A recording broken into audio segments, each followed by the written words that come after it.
If we are not engaging our minds to solve something that actually exists, it's gonna start creating its own problems. It's gonna find something to worry about.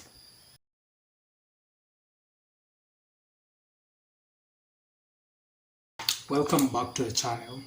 Today I'm gonna be reading you a short excerpt from one of my favorite books. Now, the author of this book is one of the best thinkers that I have had the chance to read their literature. She's phenomenal. I have found her very validating. She's gonna validate and soothe your soul. Brianna Wiest, The Mountain Is You.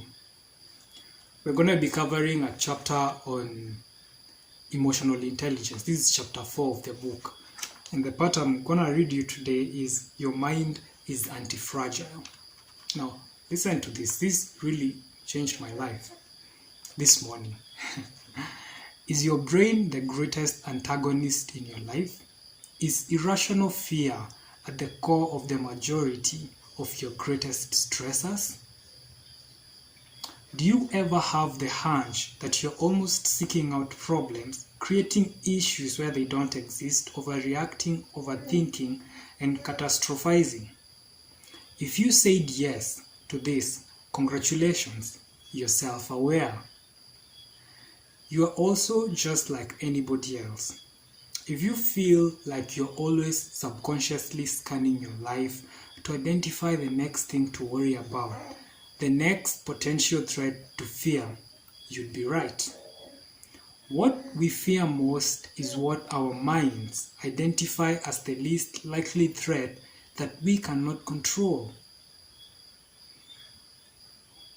If the threat is highly likely, we don't fear it, we respond to it. That's why most worry comes from not just identifying the one thing we cannot control, but the one small and likely thing we cannot control. So why do our minds need this though?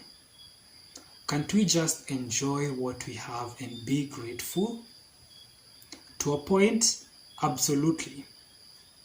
But our minds also need adversity, and that's why it's instinctual to keep creating problems, even if there aren't any real ones in front of us. The human mind is something called anti-fragile, which means that it actually gets better with adversity, like a rock that becomes a diamond under pressure, or an immune system that strengthens after repeated exposure to germs. The mind requires stimulation in the form of a challenge. If you deny and reject any kind of real challenge in your life, your brain will compensate by creating a problem to overcome. Except this time, there won't be any reward at the end. It will just be you battling you for the rest of your life. The cultural obsession with chasing happiness, shielding oneself from anything triggering, and the idea that life is primarily good and any challenge we face is a mistake of fate are what are actually weaken us mentally.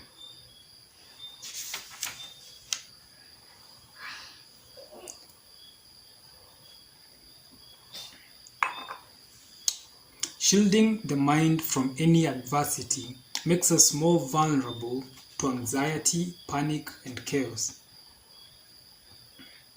Those who can't help but create problems in their minds often do so because they have seized creative control of their existence.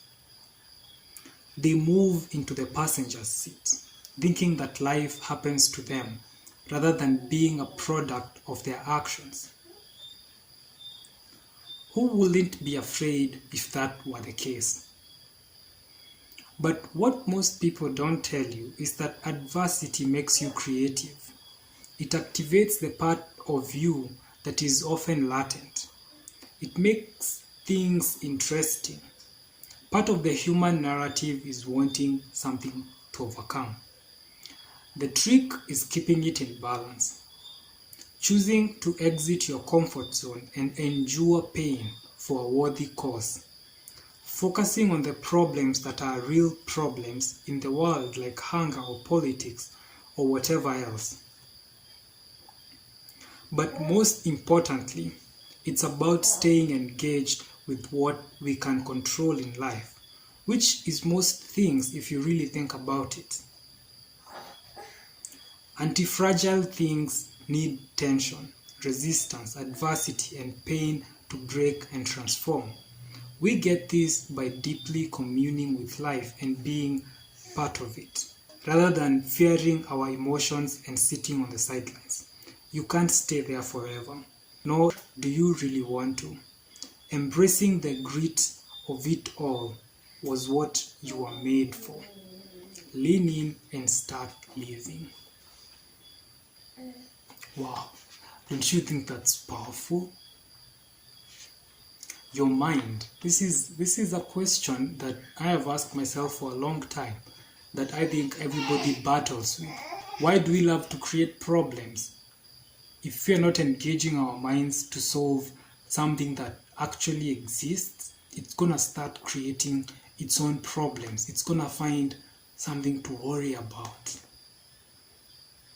It's gonna worry about anything because it needs that. So Brianna Wiest tells us, embracing the grit of it all was what you were made for. Lean in and start living. We are being advised to embrace the challenges because they are here for us. That's how our brain and our minds become stronger. I hope that today's excerpt was really useful to you. If you found it useful, please give this video a thumbs up. Share it to somebody who might need it. And don't forget to subscribe to the channel for more amazing content like this. Bye bye.